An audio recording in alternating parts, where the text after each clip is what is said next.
अस्सलामुअलैकुम students, welcome back. हम cell techniques के को स्टडी कर रहे थे फर्स्ट ईयर बायोलॉजी से, जो कि चैप्टर 1 हमारा स्टार्ट था।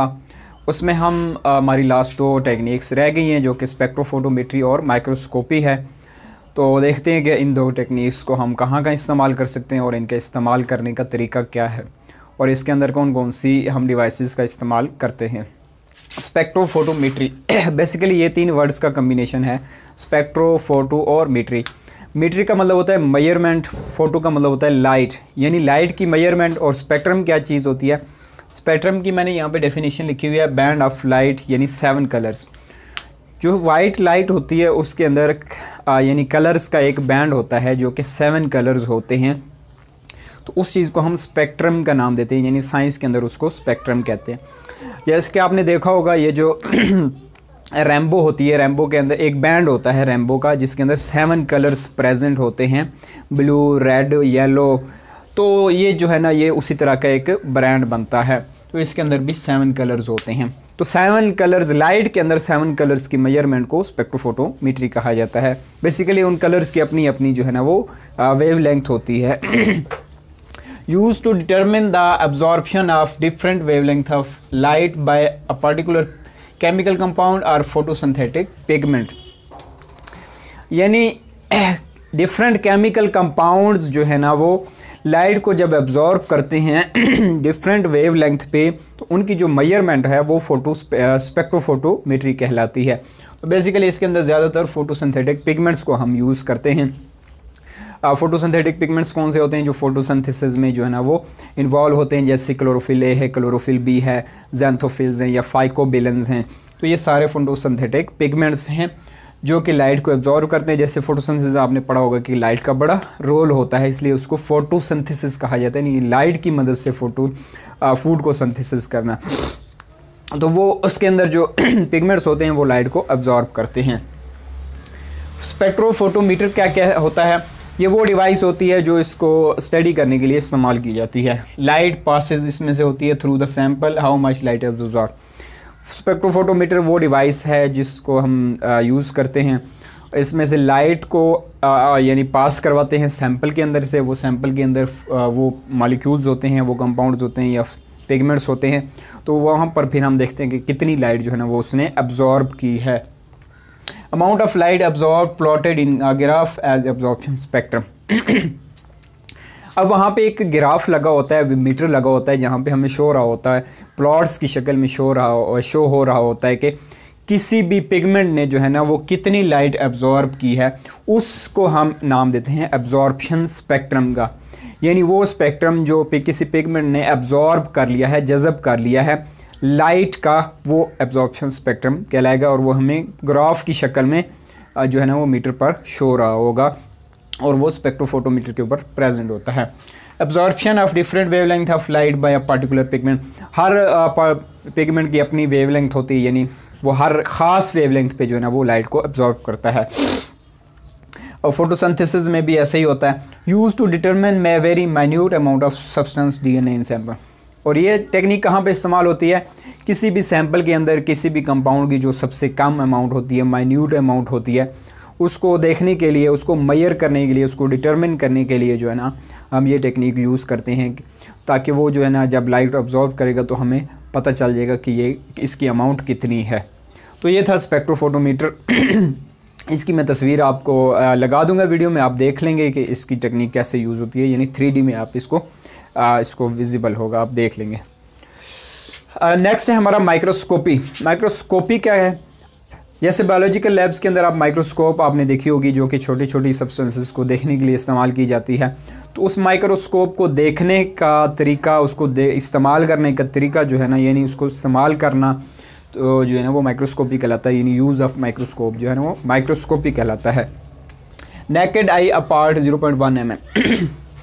हमारी जो आँख है, इंसानी आँख है, वो उन दो ऑब्जेक्ट्स को देख सकती है जो जिनका बीच का डिस्टेंस जो है ना वो 0.1 mm हो, यानी 0.1 mm मिलीमीटर जो है ना वो एक दूसरे से दूर पड़े हुए हों तो हमारी आँख उनको देख सकती है। अगर इससे ज़्यादा का डिस्टेंस हो इससे कम का डिस्टेंस हो तो वो हमारी आँख उसको नहीं देख सकेगी, क्योंकि अगर ज़्यादा डिस्टेंस होगा तो हम डिफ्रेंशिएट कर देंगे, लेकिन अगर 0.1 mm से कम होगा तो हमें नहीं दिखेगा, उसके लिए हम माइक्रोस्कोप का इस्तेमाल करेंगे। रेजोल्यूशन एंड मैग्नीफिकेशन, दो टर्म्स यूज़ होती हैं माइक्रोस्कोपी के अंदर, जो कि इसका बहुत बड़ा इनका रोल होता है। देखते हैं कि क्या है। रेजोल्यूशन क्या है? Minimum capacity of a lens to differentiate two adjacent points, किसी भी लेंस की वो मिनिमम कैपेसिटी जो कि दो ऑब्जेक्ट्स को डिफ्रेंशिएट करके दिखाए। रेजोल्यूशन का मतलब भी यही होता है, यानी डिफ्रेंशिएट करना, डिवाइड करके दिखाना, रेजोल्यूट करके दिखाना। और मैग्नीफिकेशन क्या है? Capacity of an optical instrument to increase the size of an object than its original size कि वो कैपेसिटी किसी भी ऑब्जेक्ट की जो किसी भी यानी स्पेसिमेन को उसके ओरिजिनल साइज से बड़ा करके दिखाना, इंक्रीज़ करके दिखाना, लार्ज करके दिखाना, वो मैग्नीफिकेशन कहलाता है, यानी मैग्नीफाई करके दिखाना। Different lenses have different magnification power, जिसको एक्स से जो है वो डिनोट किया जाता है, यानी हर लेंस की अपनी अपनी एक मैग्नीफिकेशन पावर होती है, तो वो उसको एक्स से जो है ना वो सिंबल से वो हम डिनोट करते हैं। जैसे 10x = 1 माइक्रोमीटर टू 10 माइक्रोमीटर, यानी 10x 10 गुना ज़्यादा। x को हम उर्दू में गुना से जो है ना वो कर सकते हैं, या मल्टी यानी 10 टाइम्स से भी हम इसको कह सकते हैं। 1 माइक्रोमीटर वो 10 माइक्रोमीटर हो जाएगा, यानी इतना 10 गुना ज़्यादा उसका साइज़ बड़ा हो जाएगा। रेंज बिटवीन माइक्रोमीटर, नैनोमीटर, यानी मिलीमीटर, माइक्रोमीटर या नैनोमीटर की रेंज में हो सकते हैं ये लेंस की जो मैग्नीफिकेशन पावर होती है। Animal and plant cells 10 micrometre to 30 micrometre, जो एनिमल और प्लांट के सेल्स होते हैं उनका रेंज साइज़ कितना होता है? 10 माइक्रोमीटर से 30 माइक्रोमीटर के बीच में होता है। कंपाउंड माइक्रोस्कोप कंपाउंड माइक्रोस्कोप में दो लेंस लगे होते हैं, एक होता है ऑकुलर लेंस और एक होता है objective lens. Basically ocular lens का दूसरा नाम आई पीस भी होता है, इसका दूसरा नाम आई पीस होता है। आई पीस इसको क्यों कहते हैं? ऑकुलर का मतलब होता है आई, आँख, आई पीस मतलब आँख। वो लेंस जो माइक्रोस्कोप में आपके आँख के नज़दीक होता है, जब आप माइक्रोस्कोप इस्तेमाल करके देखते हैं तो वो लेंस जो आपकी आँख के नज़दीक होता है, जहाँ से आप आँख से देख रहे होते हैं, वो ऑकुलर लेंस होता है। और दूसरा होता है ऑब्जेक्टिव लेंस, जो स्पेसिफिक आप स्टडी कर रहे होते हैं, जो उस लेंस उसके करीब होता है वो कहलाता है ऑब्जेक्टिव लेंस। तो दो लेंस इस्तेमाल होते हैं। अब overall magnification power of microscope क्या होती है? किसी भी माइक्रोस्कोप की जो मैग्नीफिकेशन पावर होती है ओवरऑल की, कितना बड़ा करके दिखाएगा, वो दो चीज़ों का प्रोडक्ट होता है। कौन सी दो चीज़ें? ऑकुलर लेंस और ऑब्जेक्टिव लेंस, यानी दो लेंस की जो पावर होती है, जब आप उसको मल्टीप्लाई करते हैं तो उस माइक्रोस्कोप की लेंस आपके पास आ जाती है, यानी पावर आ जाती है। सॉरी, मिसाल के तौर पर अगर आपकी ऑकुलर लेंस की पावर जो है ना वो 20x है और आपके पास जो ऑब्जेक्टिव लेंस है इसकी भी 20x है, तो आप इनको प्रोडक्ट निकालेंगे तो आपके पास ओवरऑल माइक्रोस्कोप की पावर जो है ना वो 400x आ जाएगी, यानी 400 गुना बड़ा करके वो ऑब्जेक्ट आपको नज़र आएगा। तो ये दो चीज़ों का प्रोडक्ट होता है।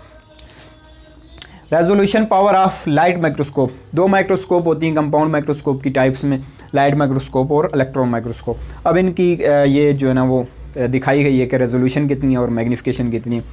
तो लाइट माइक्रोस्कोप की रेजोल्यूशन है 0.25 माइक्रोमीटर या 250 नैनोमीटर क्योंकि छोटा होता है उससे, और या 2500 यानी 2500 एंगस्ट्रॉम ये एक यूनिट होता है जो कि इनसे भी ज़्यादा छोटा होता है। और इसकी मैग्नीफिकेशन पावर कितनी होती है? 4000x, यानी 4000 गुना ज़्यादा आपको जो है ऑब्जेक्ट लार्ज करके दिखाएगा। और इलेक्ट्रॉन माइक्रोस्कोप लाइट से ज़्यादा जो है ना वो एडवांस होती है, तो इसकी 0.5 से 5.0 एंगस्ट्रॉम होती है और इसकी मैग्नीफिकेशन पावर जो है ना 300,000x होती है, यानी 3 लाख गुना जो है ना वो इसकी पावर होती है। तो ये थी दो टेक्निक स्टूडेंट्स। नेक्स्ट हम एक नए टॉपिक के साथ इंशाल्लाह उसको डिस्कस करेंगे। आज के लिए इतना ही। अल्लाह हाफिज़।